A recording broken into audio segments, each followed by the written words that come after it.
हमारे देश के एक टॉप ब्रेन सर्जन और टॉप फ्यूचरिस्टिक डॉक्टर का स्वागत है। Thank you Ranveer. तो आज के पॉडकास्ट में हम नींद के बारे में सब कुछ जानेंगे। तो सपनों में नेगेटिव इमोशन ज्यादा आते हैं, पॉजिटिव इमोशन कम होते हैं और इसका एक पर्पस है। एक ये थियरी है कि REM स्लीप की वजह से हमारी क्रिएटिविटी आई। हमारे शो पर AR रहमान सर आया, अमित त्रिवेदी सर आए, करण औजला आए। तीनों ने ये कहा कि उन्हें ट्यून्स अपने सपनों में सुनाई देते हैं। जो ट्यून्स उन्हें सपनों में सुनाई दिए हैं वो बहुत बड़े ब्लॉकबस्टर गाने बने। नींद का सबसे बड़ा कल्प्रिट है अलार्म क्लॉक, क्योंकि अलार्म क्लॉक हम ड्रंक ड्राइविंग को पनिश करते हैं। Actually sleeping driving is worse than drunk driving. खासकर जो लॉन्ग जो हाईवेज है उसमें जब हम ड्राइविंग करते हैं तो हमारी ब्रेन वेव जो है वो एक पैटर्न में चले जाती है, theta pattern. This is the same as जब हम सोने वाले होते हैं नींद में, ये सेम पैटर्न होता है। इसलिए हाईवे पे एक्सीडेंट्स होते हैं। Yes, that's right. मतलब अगर आपने अच्छे से 6-8 घंटे सोए भी है तो भी एक्सीडेंट के चांसेस है। वाह। लोग पूछते हैं भाई कितना टाइम सोना चाहिए। कितने टाइम सोने से ज्यादा इंपॉर्टेंट है आप कितने कंप्लीट साइकिल सो रहे हो। जैसे कि रोटी है, क्वेश्चन ये नहीं है कि आप कितनी रोटी खाओ, आप कितनी प्रॉपर पकी हुई रोटी खाओ। कुछ चीजें जो पुराने जमाने से आ रही है कि भाई सुबह उठना अच्छा होता है, पर साइंस कुछ और बता रही है। साइंस बता रही है कि कोई इंसान जिसको करियर में फाड़ना है, शायद अल्कोहल भी नहीं पिया है, स्मोक भी नहीं किया है, पर स्लीप कम है, क्या हो सकता है जिंदगी में? सबसे डेंजरस बीमारी cancer. Cristiano Ronaldo, LeBron James, Virat Kohli, दुनिया के जितने भी सबसे आइकॉनिक खिलाड़ी हैं, सारे ये कहते हैं कि उनकी जिंदगी में सबसे इंपॉर्टेंट रिकवरी फैक्टर स्लीप है। अभी चाहे कम स्लीप से हार्मोन्स पे डायरेक्ट इफेक्ट होता है। तो कम स्लीप से जो टेस्टोस्टेरोन है हमारा वो बॉडी में कम हो जाता है। कम स्लीप से जो हमारा स्पर्म काउंट है 23% कम हो जाता है इन मेल्स। सो यदि आप, ये सब साइंटिफिक पेपर्स हैं। जो लोग 8 घंटे सोते हैं उनका एक स्पर्म काउंट एवरेज, जो कम सोते हैं 23% less sperm count, 20 less testosterone. और विमेन में एक हार्मोन होता है फॉलिकल स्टिमुलेटिंग हार्मोन FSH, वो भी कम हो जाता है। सो इसका डायरेक्ट इफेक्ट सेक्सुअलिटी पे भी होता है। एक स्टडी थी जहां सिर्फ प्राइम मिनिस्टर मोदी जी ने आपको अवार्ड दिया था, शायद बेस्ट डिसरप्टर्स अवार्ड जी, और वहां उन्होंने आपको खास बोला था कि आप स्लीप पे एक पॉडकास्ट कीजिए। क्या नींद के संबंध में आपको कार्यक्रम करते हैं? मैं इसलिए कह रहा हूं कि सचमुच में नींद की बहुत उपेक्षा हो रही है। नींद के संबंध में हम ज्यादा उतने जागरूक नहीं है। कभी उस पर सोचिए ना। तो मुझे लगता है शायद आपने इसलिए बुलाया हमें, क्योंकि I am a brain surgeon. की दुनिया में कहावत है कि अगर आप स्लीप को एज अ सप्लीमेंट ले, यानी कि जो फायदे आपको सोने की वजह से मिलते हैं, अगर उन सारे फायदों को एक सप्लीमेंट में डाल दे, वो दुनिया की सबसे ग्रेट सप्लीमेंट होगी। बहुत सही कहा आपने, बहुत सही कहा। और इस पे बहुत साइंस है। You know there are presently 15,000 से ज़्यादा साइंटिफिक पेपर्स हैं, 15,000, जो दिखाते हैं जो आप बोल रहे हो कि सोने के और सही सोने के क्या क्या मेडिकल फ़ायदे होते हैं। सोने का जो साइंस है वो पहले हमको समझना पड़ेगा। मैं बहुत सिंपल वे में समझाता हूँ जी। जो हमारी नींद होती है वो 2 हिस्सों में बटी होती है। ओके, तो जो सेकंड हिस्सा है उसमें हमारी आंखें हिलती है, इसलिए उसको मेडिकली कहा जाता है REM sleep, rapid eye movement. और उसके जो पहला हिस्सा होता है उसमें हमारी आंखें हिलती नहीं है। अगर आप 8 घंटे के लिए सो रहे हो तो पहले 4 घंटे में नहीं, पहले 4 घंटे, इट इज 80-40, वो मैं समझाता हूँ। तो स्लीप के 2 हिस्से होते हैं। पहला जो नॉन रैपिड आई मूवमेंट जो 80% होता है उसमें आंखें हिलती नहीं, और जो लास्ट का 20 होता है उसमें आंखें हिलती है और उसमें हमको सपने आते हैं।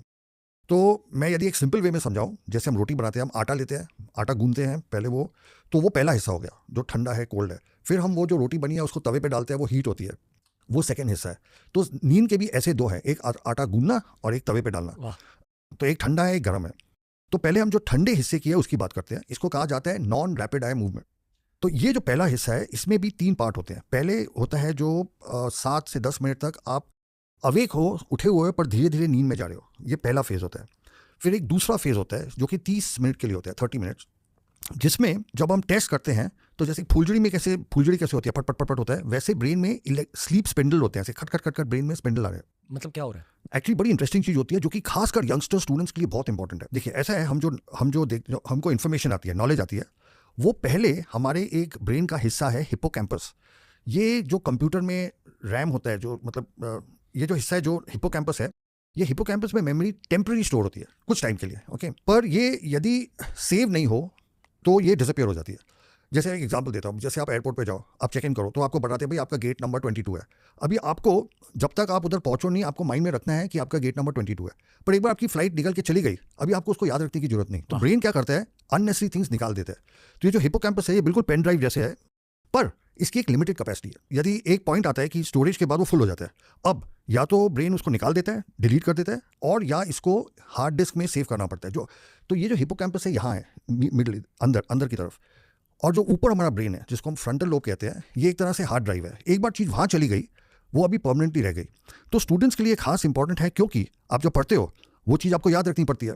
ओके, तो वो जब तक हिपोकैम्पस में है, जब आप पढ़ते हो पहले हिपोकैम्पस में है, आप जब वो शिफ्ट हो जाती है फ्रंटल लोब में, अभी वो परमानेंटली आपके दिमाग में, अब आप एग्जाम में उसको आंसर कर सकते हो। तो ये जो काम है हिपोकैम्पस से फ्रंटल लोब में डालना, ये 30 मिनट्स में होता है। ओके, तो यदि आपकी स्लीप ठीक नहीं है तो फिर ये memory transfer, it's like a courier service आप समझो। और ये चेक किया गया मतलब स्लीप में कि ये जो स्पिंडल होते हैं ना, ये दोनों के बीच, ये सिर्फ इस एरिया में होते हैं, टेम्पररी मेमोरी और परमानेंट मेमोरी में टक टक टक टक आपकी जो चीज़ ब्रेन डिसाइड कर रहा है क्या जरूरी है और क्या जरूरी नहीं है। क्यों? क्योंकि एक बार उसने ट्रांसफर कर दिया तो वो उधर जगह खाली हो गई नई चीज़ों के लिए। ओके, और ट्रांसफर नहीं किया तो डिलीट हो जाएगा, आपके माइंड चला गया वो, अभी नाउ आपने it is as good as कि आपने कभी वो सीखा ही नहीं। पर ब्रेन को कैसे पता चलता है कि ये डेटा ट्रांसफर करनी है, ये हाँ, data तो वो ब्रेन का यही काम है। ब्रेन डिसाइड करता है कि क्या, जैसे मैंने बोला कुछ चीज़ ब्रेन को पता है कि भाई ये चीज़ इंपॉर्टेंट नहीं है तो डिलीट कर देते हैं। आप मॉल में जाते हैं, गाड़ी पार्क करते हैं, आपको याद रखना है आपकी गाड़ी कहाँ पार्क किया जब आप वापस आओगे, पर एक बार मॉल से निकल गए अभी उसको जरूरत नहीं है। तो ये जो काम है, ये जो सेकेंड फेज है इसमें होता है। और फिर उसके बाद थर्ड फेज आता है। अभी मैं ठंडे फेज की बात कर रहा हूँ, उसमें 1 2 3। पहला था आप सोने लग गए, दूसरा था जिसमें स्पिंडल आते हैं, आपकी मेमोरी ट्रांसफर हो रही है, जो हमारी नींद है रात की। ओके, ऑलमोस्ट 20 मिनट के करीब, क्योंकि ये जो पूरा साइकिल है ये 90 मिनट्स का होता है, 90 मिनट का। ये जो स्टेज है इसमें ब्रेन जो अवेक स्टेट है ना उससे भी ज़्यादा एक्टिव होता है, क्योंकि इस फेज में हम सपने देखते हैं। Okay. अवेक स्टेट यानी कि अब हम जगे हुए हैं। हाँ, अभी जैसे मैं सपोज आपका अभी मैं ब्रेन वेव करूँ, ओके, ब्रेन वेव चेकिंग करूँ, और जो सेकंड फेज है REM में करूँ, it is the same. And जो कुछ एरिया है, जो इमोशनल एरिया है, उसमें 30% ज़्यादा है एक्चुअली। तो यानी कि जो सेकंड फेज है उसमें हम सोते हुए हैं पर ब्रेन अंदर से बहुत एक्टिव है। तो ये हो क्या रहा है इसमें, तो जो इसको बोलते हैं REM स्लीप, जो सपने वाली स्लीप होती है। अब सपनों में होता क्या है, तो अभी ये जो मैं थोड़ी साइंस की बात करूंगा, जब हम चेक करते हैं कि ये REM स्लीप में क्या हो रहा है, तो ब्रेन के 4 एरिया एक्टिव होते हैं। सबसे पहले तो विजुअल एरिया, जो हमारे ब्रेन के पीछे रहता है, विजुअल एरिया। इसलिए आप देखोगे जो सपने हैं वो विजुअल होते हैं ज़्यादा, साउंड कम होता है, विजन ज़्यादा होती है। ऋतिक रोशन ड्रैगन के ऊपर उड़ रहे हैं, हाँ, शाहरुख खान वो तो स्पेसशिप हाँ, में आए हैं, तो वो हाँ ये सब एग्जैक्टली। तो ये विजुअल एरिया। दूसरा जो एरिया बहुत एक्टिव होता है वो होता है अपना मोटर एरिया, जो हिलने वाला, इसलिए विजन्स में मूवमेंट होता है हमेशा, जैसे आपने बताया फ्लाइंग मूवमेंट आप देखोगे ड्रीम्स में। तीसरा एरिया जो एक्टिव होता है वो ये सेम जो हिपोकैम्पस है, जो टेम्पररी एरिया, वो एक्टिव होता है। बट सबसे ज़्यादा एक्टिव होता है एक एरिया जिसको हम कहते हैं एमिगडाला, जो इमोशंस और फियर से रिलेटेड है। जब आप कभी कॉकरोच या छिपकली देखो क्या होता है, वो एमिगडाला है। जो जब भी कोई डर हो जाए, आप पिक्चर देख रहे हो सडनली कोई डर चीज, तो जो फियर का एरिया उसको कहते हैं एमिगडाला। अमित त्रिवेदी सो रहा है, करण औजला है, तीनों ने ये कहा कि उन्हें ट्यून्स अपने सपनों में सुनाई देते हैं। जो ट्यून्स उन्हें सपनों में सुनाई दिए हैं वो बहुत बड़े ब्लॉकबस्टर गाने बने हैं। आई ऑल्सो बिलीव एक आप इसका साइंटिफिक लॉजिक समझाइए। एक logical part of the brain होता है और emotional part of the brain होता है, और सोते वक्त डेटा ट्रांसफर हो जाती है। हम जब सोते हैं तो मैंने बोला पहला एक नॉन REM स्लीप और REM स्लीप। तो नॉन REM स्लीप जो पहला, जो असली नींद होती है, जब हमारा ब्रेन भी शांत होता है, उस वक्त जो टेम्पररी मेमोरी है वो परमानेंट में चली जाती है। पर जब हम सपने में होते हैं, REM स्लीप जब सपने आते हैं, तभी जो लॉजिकल ब्रेन है वो शट होती है एकदम। आप स्कैन में जाओ, आपका जो लॉजिकल ब्रेन है बिल्कुल नहीं काम कर रहा। समझाओ कितना टाइम सोना चाहिए। ओके, कितने टाइम सोने से ज़्यादा इंपॉर्टेंट है आप कितने कंप्लीट साइकिल सो रहे हो, क्योंकि एक 90 मिनट का साइकिल होता है। ओके, आपको पूरी साइकिल कंप्लीट करनी है। जैसे कि रोटी है, तो इतनी नहीं, क्वेश्चन ये नहीं है कि आप कितनी रोटी खाओ, आप कितनी प्रॉपर पकी हुई रोटी खाओ। एक एग्जांपल देता हूँ, सपोज आपने 3 अच्छे से पकी हुई रोटी खाई, या आपने 3 पकी हुई रोटी और जो चौथी है वो कच्ची है, आधी, मतलब खाई नहीं ठीक से, तो आपको इंडिजेशन हो जाएगा। तो नींद का सबसे बड़ा जो कल्प्रिट है, 2-3 कल्प्रिट है। एक है अलार्म क्लॉक। ओके, क्योंकि अलार्म क्लॉक आपको कभी भी उठा देती है, स्पेशली वो REM स्लीप में उठाती है। आप देखोगे, आप जब भी अलार्म क्लॉक से उठो ना, तो पूरे बॉडी एकदम अजीब सा लगता है, झटके उठते हैं, आपका एक्चुअली ब्लड प्रेशर थोड़ा हाई हो जाता है, हार्ट बीट करने लगता है और थोड़ा अजीब सा लगता है। ओके, तो नींद के बारे में बेस्ट चीज़ ये है कि आपको अपने आप उठना चाहिए, बिकॉज जब बॉडी का एक साइकिल कंप्लीट होता है तो बॉडी अपने आप आपको उठाती है। जब आप फोर्सफुल, ये तो ऐसा हुआ कि भाई आपने रोटी तवे पे रखी और पूरी सीखी नहीं है, आपने उसको आधी कच्ची खा ली। ओके, जो सोने का टाइम है वो फिक्स्ड होना चाहिए, और ये टाइम एवरीडे फिक्स होना चाहिए। ऐसा नहीं है कि आज आप 8 बजे सोए, कल 10 बजे सोए। ऐसा क्यों? क्योंकि आपकी बॉडी फिर उसको यूज टू हो जाती है, और फिर आप उसी वक्त रोज आपको अपने आप नींद आएगी, आपको फोर्स नहीं करना पड़ेगा, और आप अपने आप नेचुरली उठोगे। ये पहली बात। दूसरा, कि हमको जो है कुछ चीज़ें हैं जो सोने के पहले नहीं करनी।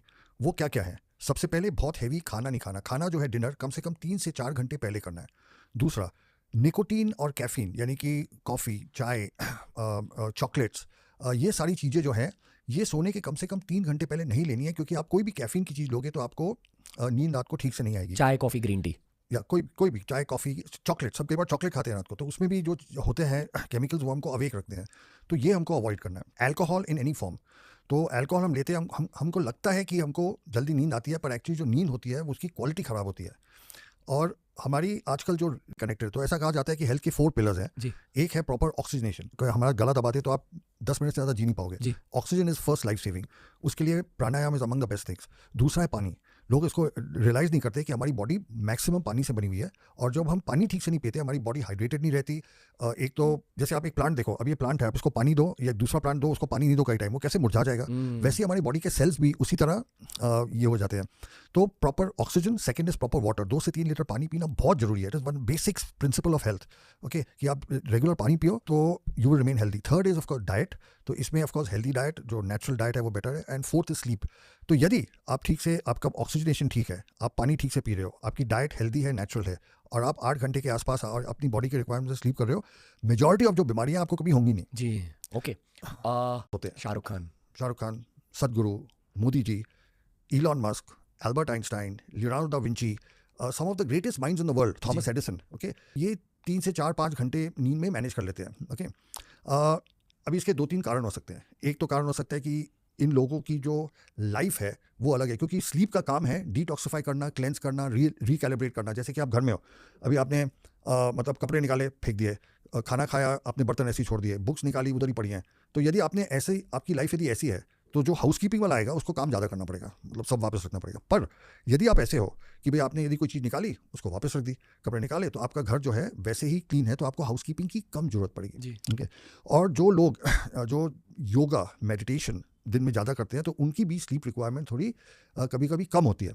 तो इंपॉर्टेंट ये नहीं है कि टाइम, इंपॉर्टेंट ये है क्या वो अपने आप नेचुरली सोते हैं। यदि कोई भी नेचुरली सोता है और नेचुरली उठता है, तो उसके लिए वो जो है दैट इज़ नॉर्मल। अब इसके लिए क्या लगता है आपको जनरली चाय और कॉफ़ी के बारे में? मतलब एक पर्सपेक्टिव है कि चाय और कॉफ़ी दोनों बहुत टेस्टी होते हैं, डेफिनेटली एडिक्टिव भी होते हैं, उसकी आदत लग जाती है, एंड हमारे कल्चर का भी एक पार्ट बन चुके हैं अब। मैं कुछ सालों के लिए कॉफ़ी से दूर रहा, चाय और कॉफ़ी से दूर रहा, स्लीप क्वालिटी अच्छी हो गई थी, पर इवेंचुअली शहर की ज़िंदगी की वजह से, करियर की वजह से कॉफ़ी की आदत अब लग चुकी है। आई होप कि एट सम पॉइंट मैं ऐसे छोड़ सकूंगा, पर कॉफ़ी पीकर मज़ा आता है सर। तो एज अ न्यूरो साइंटिस्ट क्या कहना चाहोगे आप चाय कॉफ़ी के बारे में? देखिए, ये अभी एक लाइफ की एक नेसेसिटी हो गई है, ओके। तो कुछ चीज़ें लाइफ की नेसेसिटी हो गई, अभी मोबाइल फोन से नेसेसिटी, आप ये नहीं कह सकते उसको यूज़ मत करो। तो मेरा ये सजेशन है कि हमको कोई भी कैफीन रिलेटेड प्रोडक्ट सुबह और शाम तक लेना चाहिए, उसके बाद नहीं लेना चाहिए। बिकॉज अब जब दिन में हम लेते हैं तो हम एक्टिव रहते हैं, हमारी परफॉर्मेंस थोड़ी शायद बेटर होती है, अच्छा लगता है।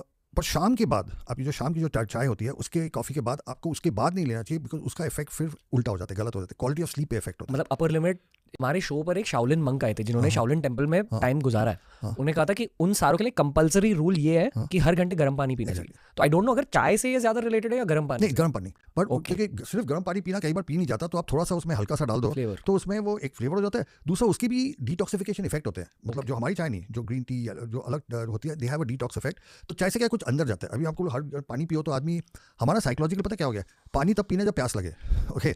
तो ये जो है, ये this is become like we have to make it into habit. बताऊंगा, ये प्योर साइंस बेस्ड है, प्योर डेटा बेस्ड है, ये जर्नल्स में पब्लिश हुआ है। तो ऐसी कई बीमारियां हैं रेगुलरली जिसका स्लीप से डायरेक्ट कनेक्शन है। मैं स्टार्ट करता हूँ सबसे डेंजरस बीमारी, कैंसर। तो ऐसा दिखाया गया है कि कम सोने वालों को कैंसर के इंसिडेंस नॉट ओनली ज़्यादा होता है, पर वो स्प्रेड भी होता है। तो एक बड़ा इंटरेस्टिंग एक्सपेरिमेंट किया गया था रैट्स में। तो 2 ग्रुप ऑफ रैट्स लिए थे, एक को उनमें ना कैंसर के ट्यूमर इंजेक्ट कर दिया, एक ग्रुप ऑफ रैट्स नॉर्मल सोए, मतलब जो एज अ, और दूसरे ग्रुप ऑफ रैट्स को सोना कम किया या अवॉइड किया। वो जो जर्नल है वो आप उसमें पिक्चर देखोगे, यू विल बी सरप्राइज्ड, जो रैट्स सोए नहीं थे उनमें 200 टाइम्स ज़्यादा कैंसर ग्रोथ हुआ। 200 टाइम्स ग्रोथ इसमें भी हुआ, पर ना सोने से कैंसर वॉज 200 टाइम्स। वो जो पिक्चर्स है वो दिखाते हैं, you can not believe also कि भी इतना फर्क हो सकता है सिर्फ सोने की नहीं वजह से। तो पहली बात, सो जो हमारा इनफैक्ट आजकल एक स्टडी की थी यूरोप में on 25,000 patients, 25,000 people, and they found कि जो कम सोते हैं, 4 घंटे से कम सोते हैं, there was a 40% increase in cancer. In fact एक कंट्री है डेनमार्क, उन्होंने जो नर्सेज नाइट शिफ्ट में काम करती हैं, एयर क्रू वगैरह, यदि उनको कैंसर ब्रेस्ट होता है, उनको वर्कमेंट पे कॉम्पनसेशन मिलता है कि this is work related. Denmark is the first country जिसने बोला है कि आपकी नींद नहीं हो रही, यदि आपको कैंसर हुआ है तो you will get compensation like that. Also इसमें साइंस ये है कि हमारे जो कैंसर, जब यदि किसी को कैंसर होता है तो we have something called natural killer cells, NK cells. तो बहुत रिसर्च पेपर दिखाते हैं कि यदि आप कम सो तो आपके NK सेल्स 70% कम हो जाते हैं, आपकी बॉडी